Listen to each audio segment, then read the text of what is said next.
Chers amis boursicoteurs, ce matin, Air Canada dévoilait ses résultats pour le troisième trimestre de 2020.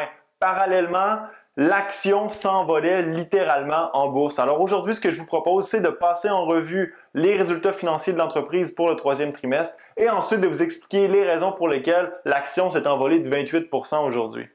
Alors débutons tout de suite. D'ailleurs, je vous invite vous-même à aller consulter les résultats financiers de l'entreprise. Ne vous fiez pas à mon vidéo. Moi, ce que je vous présente, c'est les faits saillants. Il y a d'autres éléments que vous devez observer vous-même avant de faire un investissement et ceci n'est aucunement une recommandation. Alors pour ce qui est des revenus, eh bien au troisième trimestre de 2020, les revenus sont toujours en chute de 86% par rapport au même trimestre de l'an dernier. On a eu des revenus de 757 millions. L'an dernier, à la même période, on avait des revenus de 4,7 milliards. Alors la chute de revenus est assez importante, merci. Si on compare avec le deuxième trimestre de 2020, alors à ce moment, on avait des revenus de 527 millions. Donc on voit qu'on a eu une appréciation des revenus du côté de l'entreprise. Certains voyageurs ont repris l'avion, les voyages aériens, mais c'est loin d'être le même genre de revenus qu'on avait l'an dernier à la même période. Les profits, les pertes, bien sûr, on est plus dans le domaine des pertes ce temps-ci. Alors, des pertes de 685 millions pour le trimestre ou 2,31 $ par action. L'an dernier, à la même période, troisième trimestre de 2019, on avait des profits de 1,7 milliard. Alors, vous voyez dans le genre de fossé que se trouve présentement Air Canada. Le fossé est assez creux, merci. Du côté des trésoreries, parce qu'on le sait, les trésoreries présentement, c'est le nerf de la guerre pour n'importe quelle entreprise qui est affectée par la crise sanitaire. Les trésoreries au troisième trimestre de 2020 se situent à 7,7 milliards, en baisse de 10% par rapport au trimestre précédent, deuxième trimestre de 2020, où on avait des trésoreries d'autour de 8,6 milliards. Depuis mars 2020, Air Canada a augmenté ses trésoreries de 6 milliards de dollars en émettant des actions, en émettant de la dette, en remplissant ses lignes de crédit. Bref, où on pouvait aller chercher de l'argent, on est allé en chercher et on a maximisé nos trésoreries pour faire face aux défis auxquels fait face l'entreprise présentement. Maintenant, lorsqu'on parle de capacité, la capacité a été réduite de 81% au troisième trimestre de 2020 par rapport au trimestre de l'an dernier. On prévoit pour le quatrième trimestre de 2020 être en réduction de capacité de 75%. Donc on voit qu'il va y avoir une amélioration du troisième au quatrième trimestre, mais on est loin d'être de retour à la pleine capacité et il reste beaucoup de défis devant pour l'entreprise. Alors qu'est-ce qu'a fait l'entreprise pour limiter ses dépenses et essayer de préserver le plus possible ses trésoreries? Ben, depuis le mois de mars, là, on a coupé environ 30 lignes régionales. Ça a fait des manchettes, donc Bécomo, Matane, les îles de la Madeleine. Donc, il y a plusieurs là, petites villes, petites régions un peu partout au pays qui ont perdu leur lien aérien parce que ce sont la plupart du temps des liaisons qui sont non profitables, non rentables. Et pour économiser les trésoreries, pour essayer de limiter le cash burn, Air Canada a coupé ses liaisons complètement.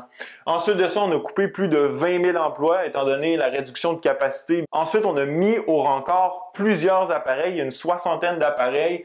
On a reporté des livraisons d'appareils qui ont été achetés et on a annulé aussi des contrats d'achat d'appareils, dont notamment le A220, l'ancienne C-Series de Bombardier, qui est manufacturé à Mirabel. On a annulé la livraison de 12 appareils de ce type. Donc, peut-être qu'il y a des gens, justement, à Mirabel qui vont perdre leur emploi. Donc, tout ça en raison de la crise sanitaire. Maintenant, pour ce qui est du quatrième trimestre, on s'attend à ce que les pertes soient de 12 à 14 millions par jour. Donc, si vous faites le calcul rapidement, 12 à 14 millions par jour pendant un trimestre, ça fait encore des pertes de 1 milliard pour le prochain trimestre. On ne peut pas continuer longtemps comme ça. Donc, si vous regardez aussi du niveau des trésoreries, des équivalents de trésorerie, on a eu une baisse de 10%. Ça équivaut quand même à 1 milliard de dollars là, de trésorerie qui a été déduit au cours du troisième trimestre. Maintenant, quels sont les impératifs pour qu'Air Canada améliore sa situation dans les prochains mois? J'en ai cerné deux principaux à mon avis. Le premier, c'est de modifier le système de quarantaine actuellement en place. qui décourage à peu près n'importe quel voyageur d'acheter des billets puis de s'en aller dans le sud, par exemple. Pourquoi? Parce que si vous êtes un voyageur, ben là, vous allez vous rendre dans le sud, vous allez devoir faire une quarantaine, je sais pas, peut-être 7 à 10 jours, et puis passer votre semaine sur la plage et ensuite revenir ici et faire le même processus, 7 à 10 jours de quarantaine. Évidemment, c'est insoutenable. Personne ne peut prendre un mois de congé pour aller passer une semaine de vacances. Alors, ce qu'a fait Air Canada, c'est qu'elle a fait des études et elle a instauré un système de dépistage pour essayer de réduire ce temps de quarantaine. Donc, ce qu'on fait, c'est qu'au départ et à l'arrivée, les gens sont testés avec des tests rapides, ce qui permet à l'entreprise de dire aux gens, écoute, c'est parfait, vous êtes correct, vous n'avez pas besoin de faire de quarantaine. Et dans 99% des cas, selon l'étude qui a été faite par Air Canada, les gens n'étaient pas porteurs du pathogène. Donc, ça semble prometteur et bien sûr, Air Canada essaie de lobbyer le gouvernement pour les amener à changer leurs recommandations pour ce qui est de la quarantaine pour les voyages. Bon, on va voir si ça va fonctionner dans le futur, mais ça semble être un impératif pour moi pour que les gens reprennent goût au voyage. Bien sûr, il y a l'assurance aussi voyage. Il faut que les frais médicaux soient couverts si évidemment on attrape le virus dans le cas où on l'attrape dans un pays étranger. Ça, puis qu'il y a plusieurs compagnies d'assurance qui l'offrent déjà actuellement. Maintenant, le deuxième impératif, c'est l'aide gouvernementale. Actuellement, là, la situation est insoutenable à moyen terme pour l'entreprise. C'est impossible que l'entreprise puisse survivre d'elle-même avec des revenus aussi faibles et les trésoreries qui en prennent un bon coup là, avec les pertes qu'on subit trimestre après trimestre. Puis, un peu partout dans le monde, les gouvernements ont aidé leurs entreprises aériennes. Que ce soit en Europe, Lufthansa, Air France, ils ont reçu des prêts, ils ont reçu des subventions. Aux États-Unis, Donald Trump avait accordé près de 25 milliards de subventions aux entreprises aériennes. Le Canada est à peu près un des seuls pays, là, des grands pays développés qui n'a pas soutenu son secteur aérien. Il faut faire attention aussi. C'est certain que des subventions aux entreprises, à mon avis, c'est difficile à justifier. Mais dans le cas du secteur aérien, avant la crise sanitaire, Air Canada, c'était une entreprise qui était super bien gérée. Donc, on avait connu 10 ans là, de gains, 10 ans de revenus en croissance, de profit. Donc, c'est pas un problème de gestion d'entreprise. C'est un problème de crise sanitaire, c'est un problème de dictat gouvernemental qui finalement empêche les gens pratiquement de voyager étant donné que les frontières sont fermées et empêche ces entreprises-là d'offrir leurs services. Le gouvernement se doit, s'il impose ses directives, de dédommager les entreprises. Je veux dire, si demain matin le gouvernement vient fermer votre entreprise alors que vous étiez prêt à rester ouvert, à continuer d'offrir votre service, ben il doit vous dédommager et c'est un peu ce qui se produit dans le cas du secteur aérien.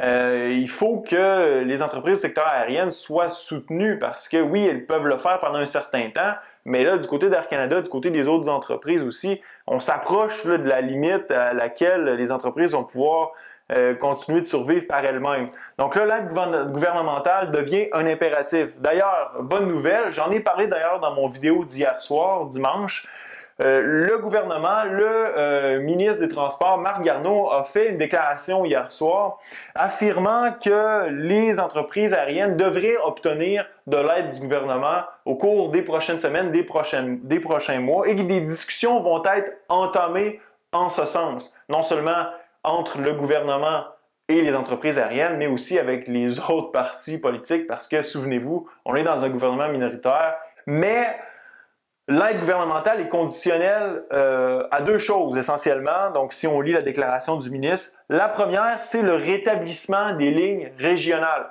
Donc, en ce sens-là, ce matin, dans l'appel conférence Air Canada, qui prévoyait couper davantage de liaisons régionales, donc on en a coupé 30, mais on prévoyait en couper davantage pour essayer de couper là, tout ce qui est non profitable. Donc, s'est engagé à suspendre l'arrêt de ces liaisons régionales, étant donné, là, pour montrer un peu de bonne foi, étant donné que des discussions vont être entamées avec le gouvernement. Donc, pour démontrer sa bonne foi, on a annulé les coupes de ces lignes régionales.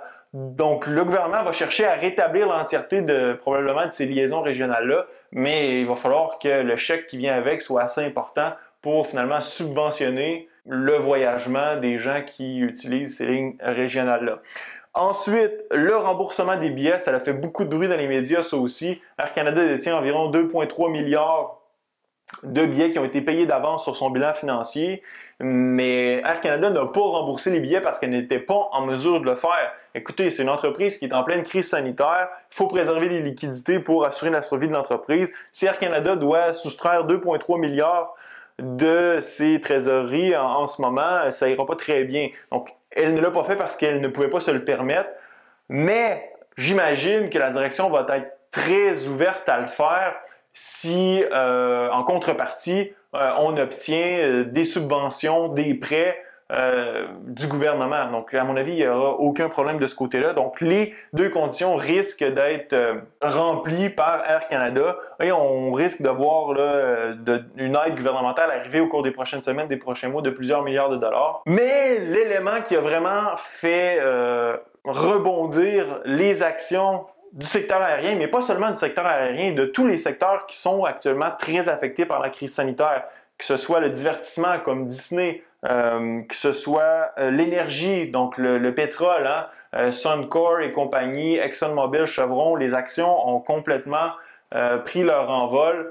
C'est l'annonce du vaccin de Pfizer qui a été démontré selon les études qu'a fait l'entreprise qu'il est efficace à 90%. Et l'entreprise en est à l'étape 3, je dirais, là, de l'essai clinique, tout juste avant la mise en marché du vaccin. Donc, il devrait être sur le marché d'ici la fin de l'année selon l'entreprise, mais le gros de la production devrait être l'an prochain. Donc oui, aujourd'hui, on s'est émoustillé en bourse par rapport à ce vaccin. On s'est excité, là, la bourse était complètement en feu. On a ouvert ce matin, Dow Jones en pré-market était en hausse de 1750 points, complètement hallucinant. On a fermé beaucoup plus bas que ça aujourd'hui, mais le vaccin, vous ne l'aurez pas demain matin, là. Au mieux, même si le Canada a réservé plusieurs millions de doses avec cette compagnie, au mieux, il va être disponible probablement, et ça c'est mon opinion personnelle, je suis aucunement un expert, ok, je vous donne ce que j'en pense personnellement.